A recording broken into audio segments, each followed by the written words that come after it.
الله اكبر. الله اكبر.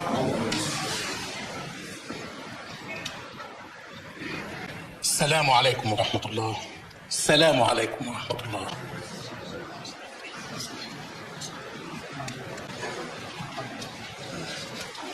بعد إذن فضيلتك ممكن قبل الدرس نطلع كلنا قاعة الفيديو ربع ساعة بس؟ ليه يا بنتي؟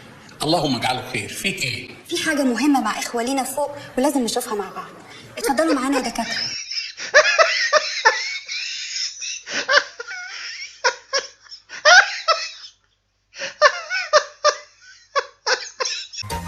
انتوا طب ايه بقى؟ الازهر فرع العريش. تفتكر هيقيموا علينا الحد؟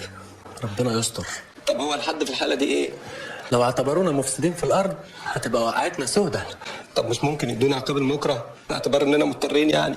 النهارده يا اخواني هنشوف فيلم مهم جدا ومعانا الدكاترة هيشرحوا لنا. لا يا عم الشيخ ما ينفعش. ليه يا ابني؟ في ايه؟ اصلها عمليه لواحده ست ووشها باين في الصوره وعيب ما يصحش نعرض سرها على المشاع كده.